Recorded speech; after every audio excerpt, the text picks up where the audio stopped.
All right, guys, welcome to the Hack Across America vlog series. This is where we talk about different courses that we play all together, and we really didn't feel like writing about them, so we do this lovely little video instead. I am joined, as usual, by Dr. John, and today, a little guest reviewer with us, Mr. Colin Farity, who is usually our video editor. He's the one who has to watch our mugs for hours as he edits the videos, but today, he gets to join us. Colin, how are you? I am fabulous. You know, it's so exciting to be part of this whole experience, you know, rather than sitting behind the computer and just clacking away. But I'm having a good time right now. So R.I.P. Ed. rip in peace, my dude. Yeah, sorry, Ed. For those who are not aware, Ed is not actually dead, or we want to be this jokey and laughing about it. He tore his Achilles. We'll let him tell the story when he comes back because he's a moron. Anyway, I digress. So before we get started, real quick, I have to plug these Hack Across America polos. These things are super comfortable, super airy, look good on the course. We're actually already out of medium sizes, so we got larges, XLs, smalls. Make sure you guys write us, DM us for it. We'll send it right to you. $54.99 for the polo. John is wearing the hat, the wrong hat, actually. So I don't even know why I reply. We don't even have that hat anymore. So John is dumb. Ignore that hat. And Colin, I am dumb. And Colin has our golf towels, which they don't fade in and out like that. Man, guys, this is terrible right now. Nah, it's great. Just worry about the polos, okay? So the polo is SPF 30 protection. Look at the difference in this whiteness of my skin compared to the darkness, and it is dry fit. Always repping the dry fit and the SPF protection. And this towel will keep your balls so clean. There it is. Very, very clean and shiny. The towel's actually $9.98. So, sorry, don't quote me on that price. Anyway, so let's move on before we butcher this anymore. We had the absolute honor and pleasure to play Bethpage the Black Course. It was a journey. We had to travel over state lines, sleep in a car, and then walk the longest and highest slope course in the entire northeast part of the country. But guess what? Well worth it. Let's start with scores. John, what'd you score that day? I shot a smooth 112, baby. Smooth as fuck. Colin, what'd you have? Not my worst score. It was a 119. So when I've seen you shoot, that was actually a great day. It was, you know what? It had its ups and downs, and we'll get to it later. But the caddy helped a little bit. So there you go. Glad yours did. It was huge. It was huge. I shot 95, and those who know me are probably like, "That's low." Yo, I'm ecstatic. I shot 95. That, of course, was tough. Now let's start with the real thing that I think made it tough for all of us to even start the day off, which is how to get a tee time. So we left right outside. We're right outside Philly, like Langhorne. We left at 5:30, 5:45, guys. Right? Yeah, roughly around. Yeah, stop for gas and shot up there. Colin made us make a wrong turn. So that kind of threw some stuff off. So we ended up getting there 8:45. John, what spot were we originally? We were originally spot number 6 out of 100. Out of 100. Colin, what did we get up to?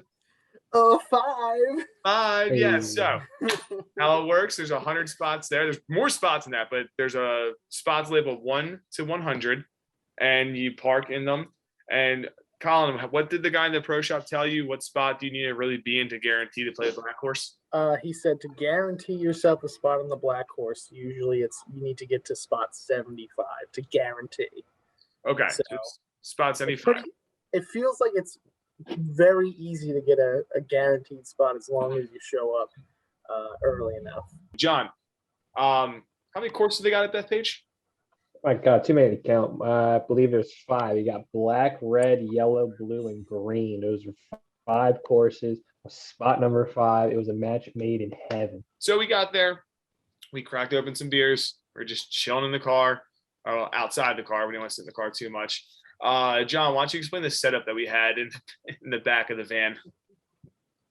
Up in the back of the van, it was actually one of my personal favorites. So we had a nice box of Cheetos, Cosmic Brownies. Shout out to them. A nice cooler of beer. What we did was we opened the trunk, had 2 seats in that trunk, and a standing room only with our friend Mr. Raccoon hanging out in the tree all day, tailgating. A couple guys watching the Yankees game next to us. A couple guys just talking about random stuff on the other side. I love the sleeping arrangement. So Colin was lucky enough to sit in the front seat. He has night terrors. He has a history of becoming a Rocky Balboa when he sleeps. So therefore, Tom and I Tom took out all the seats and we decided to snuggle in the back seat. After a little bit of arguing, I folded and became the little spoon. I get cold very easily. So therefore, I accepted his warm embrace, curled up in a fetal position. I slept very, very well for the solid probably 2 hours that I have received. What do you think, Tom? I might have slept, I guess in total 2 hours. So I went to bed first at like a little bit, like it was like a half hour before you guys went to bed, and might have slept 2 hours. I know Colin only slept 15 minutes because that's all I heard snoring was for 15 minutes. Yeah, that was a tough night. It was. I think I fell asleep. I think for like an hour. Okay. I think you were out for at least half an hour when I was out for. I was up for 15 minutes. You were out. Then I was out for a while. But I remember specifically waking up at like 2 a.m. and it's one thing. Sometimes you gotta listen to your wife because she'll tell you, "Hey, bring a blanket and pillow," and you'd be like, "Nah, I don't need that." And it'll be like 50 degrees outside, and you're like, "Why didn't I bring myself a blanket?" Yeah. I know you're going with that story. We started that. I was thought you were going to ask about or talk about how you need to pee in the middle of the night. Oh yeah. That's a whole nother story. That that was me waking up, right? And I'm like, I have to pee. I'm like, do I pee in the parking lot? And I'm like, no, because I don't want to get kicked off before we even play the course. But so I'm awake and I'm like, all right, let me see. Let me ask these guys if John's awake because I knew John had the keys. And I saw your little security thing blinking, and I'm like, I don't think I can just walk out. So I'm like, John, dude. And then Tom goes, dude, just try it. Who cares? I'm like, all right, we're doing it. Open that car door, and everyone was awake. That car alarm was so loud. I felt so bad for everyone else. Also, I had the keys. So Yeah, that and made it worse. And Tom didn't know how to shut off his own car alarm, so he's like, "Oh no, which button? Which I button?" was in panic. I hit lock. I hit unlock. I almost opened the van doors, and I was like, "Oh, unlock." I hit it again. We're good. We got Well, seven. you know what? I got out. I went, and I slept on the toilet for half an hour because it was the warmest spot in the entire parking lot. I came back, and I stayed awake. Which another point of that is how weird it was seeing everybody from the area just start rolling right in at 3:00 in the morning. What do you think about that, Tom? I was literally about to say that. I said, because I went to bed and there was maybe 10 spots filled out of the 100. I was tossing and turning. I heard cars coming and I heard noise and people talking. When we woke up at like 4:30 and I looked up, every spot was filled. I was like, what the hell just happened? And because I didn't feel like I slept for 5 hours, which I know I didn't. But yeah, I looked up and every spot was filled. Everyone was talking. And I was like, okay, guess this is happening now. So they come to us at what, like 5:15? And it came to us roughly at 5:30 actually was close to that. So 5:30 we see the parked car just whip into a random spot next to number one, and everyone just starts going right to the car. And he's just giving bam tickets.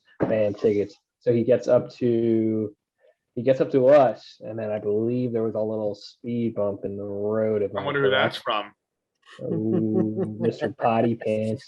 I had to go to the bathroom for the third time in 4 hours. I was nervous. I had to pee a lot, and I had to poop a lot. It was not my weekend. But you know what? It actually works. Now we can tell the people you have to have everybody at the car when they come around.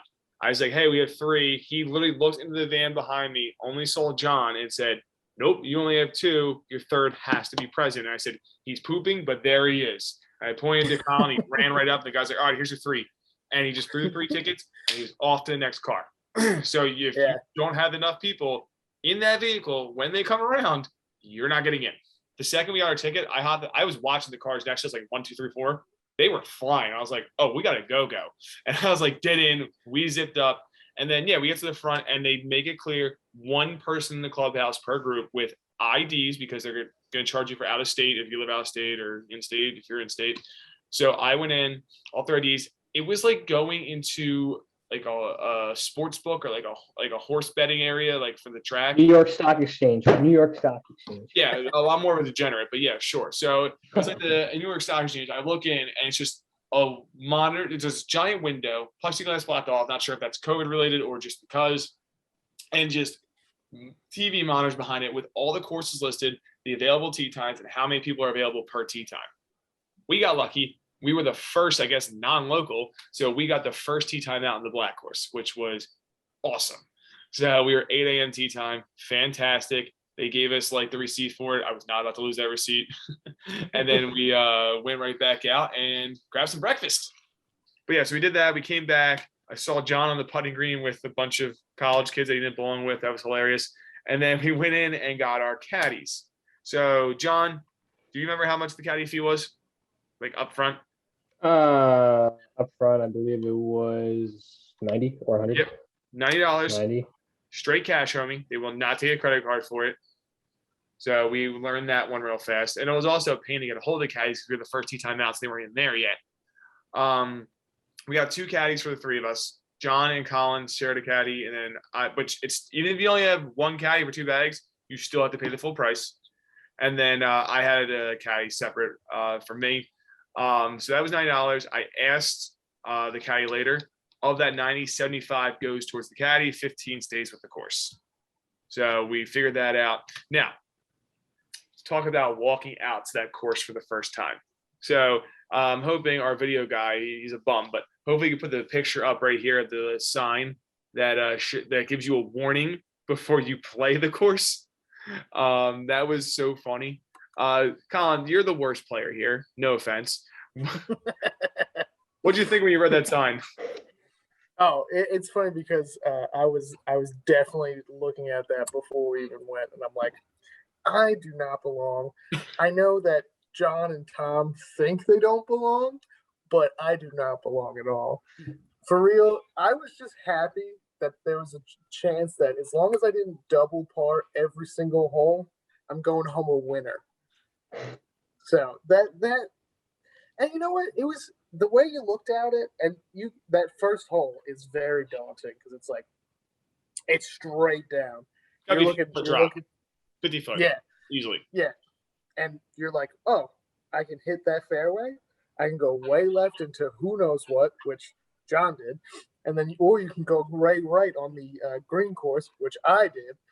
And you have options, but none of them are good.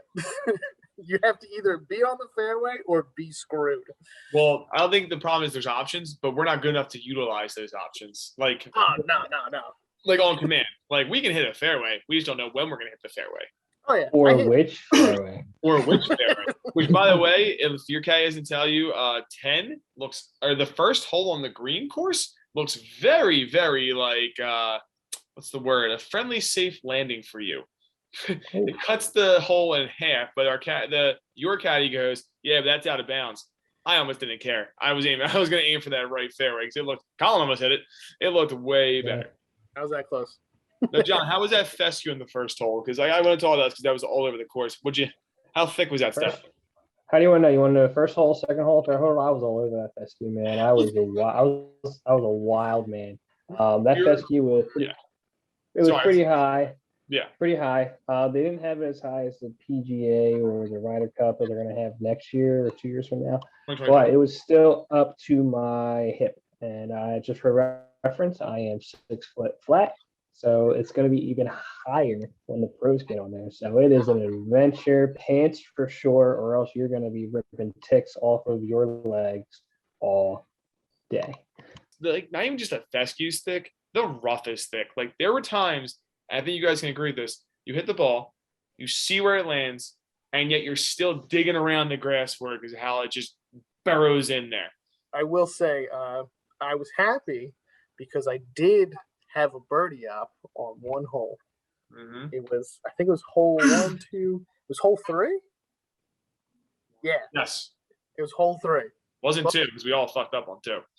Both John and I got a green in regulation. And I was like, That's all I need today. I just needed one green regulation, and I know I keep putting my bar lower and lower or higher and higher. Where it was first no double pars, it was like, oh, green and regulation. But that's how we hacks have to play sometimes. We just have to lower our standards, have a good time. You know what I'm saying? Yep. Yeah. Absolutely. But it was a good moment. It was like, oh, maybe I can actually play this course. And then the next hole happened. I'm like, nah. That sounds about right. Now, so yeah, so that was a good hole. I remember that third hole, par 3. You guys both hit good shots. But so you're talking about your caddy. He was great because he was actually trying to find my ball after a while, which is when I was really annoyed because my caddy's like, oh, I don't find anything around. I'm like, all right, I'll just drop. And your caddy comes right over. It landed right here. I know it did. He walks over, picks it up. I'm like, thank you. Johnny, I know because we talk about this when we usually do these things. What hole really stuck out to you as like the best hole? Like not even like your best hole, but like your favorite hole while we were there. Ooh, my favorite hole while we were there was actually the one we had the group picture on. The hole 4. It was hole 4 because you're starting at an elevated level. You hit to a lower level, and you go up another level, and then you go up another level again to the green. So it's like a constant upside down Aztec pyramid or Meccan pyramid or whatever it is. And it was so cool to play so bad on that hole. Yes, because I remember I towed it off in the woods. I'm like, John, you see my ball? Because you were off in the woods too. Like you were searching up there too. And I was like, all right, at least we're all sucking together. This is good. This is good. Yeah, that hole was awesome. I think Colin can put the picture up now if he's useful. So that'd be good too. Thanks, buddy. I did enjoy that hole also. And like we knew that was gonna be a good hole because as soon as we got up there, the random that played with us, Rob, goes, you guys want a picture here, right? And we turn around, we're just like, yes, we do. It's perfect. Colin, what hole was your favorite? It's actually the one that I have a picture of right now. The one with the fox shape. It was probably your best hole, I think. Parred it. Yeah, you parred it and you smashed that drive. 312 yards. Yeah. Not to mention some of it was downhill, but but I think that was one of my best where I hit it. I got to a spot where I'm like, I feel comfortable. I can kind of see where I'm supposed to go. And it just tricked you enough into thinking you were good, where it's like, oh, you got to go this way. But in fact, the course went to the right a little bit and kind of hooked over, which I was not expecting after I looked over the hill after I hit. Yeah. But I put myself in a good position, and I think I bogeyed that one, which I was like, I'm happy with the bogey there. But that was just a beautiful spot. All the grass was nicely cut. You could see the wildlife was out right there, chilling because they liked that one so much. So, and he was out later when we went by the other hole because he was out again. Remember? Yeah. Oh yeah.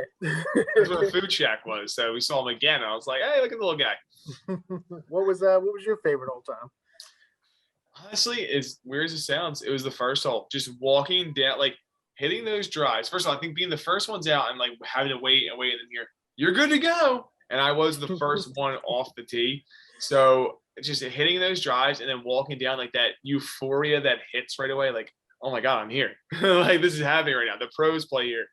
So that was pretty sweet. I actually hit a good drive too. It just barely missed the fairway.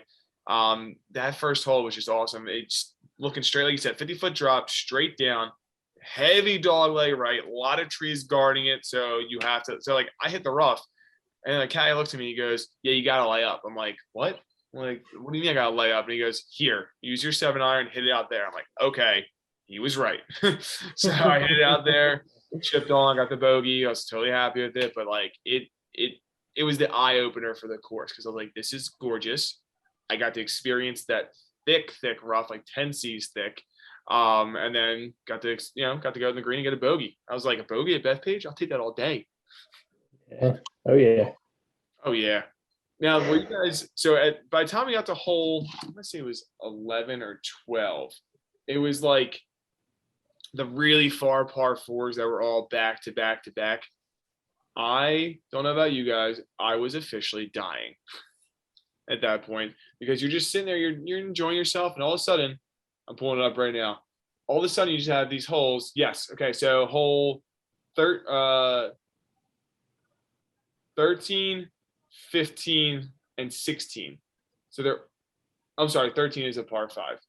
So 14 and 15. Anyway, it's like 430, 457. They were definitely playing longer than that. And there's one of them 480. So one of the holes is 480 par 4. You hit your drive. If you don't hit it perfect, you're just like, all right, this is a par 5, right? And your caddy laughs. You goes, no, it's not. It's so cool. Overall, I love the course. I highly recommend everyone goes up and does this experience at least once. It's fantastic. Real quick too, what do you guys think of the bar at the end? I wish we would have sat in the patio. Would have remembered. Bar would have been great. It was a nice spot. They made the good drinks great. So it's true. Remember, everybody, order a confusion. It's a transfusion, but with tequila instead of vodka. So much better. John, did you like the bar? Loved it. Awesome. Love it. But oh yeah, in the end, so let's talk about the caddies real quick. Let's wind this down. In the end, so you pay the $90 up front for the caddies. At the end, it's customary to tip the caddies. Colin looked it up and found that it was customary to do 20% of whatever your greens fee is. So not your caddy fee, but your greens fee. So we paid $160 for the round each. So we did $30. My caddy was on his cell phone. He took it and walked away. Didn't care. Their caddy shook us down for more money because apparently the minimum tip requirement is $50, which I didn't realize there's a minimum requirement to tip somebody. But there you go. That's basically it for us tonight, guys. John, Colin, you guys have anything to add about the course you want everyone to know? About the course, pristine course, nicest course I ever stepped on. I will never go back. It was a great time. Highly recommend. Just go for the whole experience and don't stop the party after the round. Keep going. I will say it was probably the course that I've taken the most pictures on. It was a gorgeous course, especially those last few holes. You got a lot of good views of the course in general.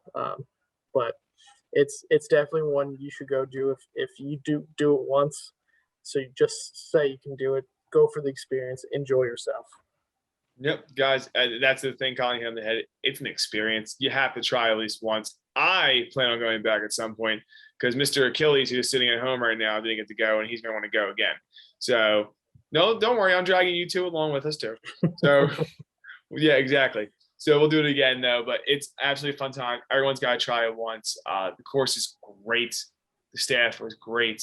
So get out there and try it. But real quick, last thing, polos, like we said in the beginning, on sale, $54.99. DM us. They're fantastic. They're SPF for all you Irish people out there. For you Italians who don't care about it, it is also dry fit, so it feels great out on the course. Colin's got the towels. We have pricing on those. We have the hat, not the one John's wearing. Different hat. He's dumb. But thank you guys for tuning in. If you did like the video, please like and subscribe. If you didn't like the video, also please like and subscribe just because we need more of you. That's it, guys. Thanks for joining me. Everyone have a fantastic day. See you on the course.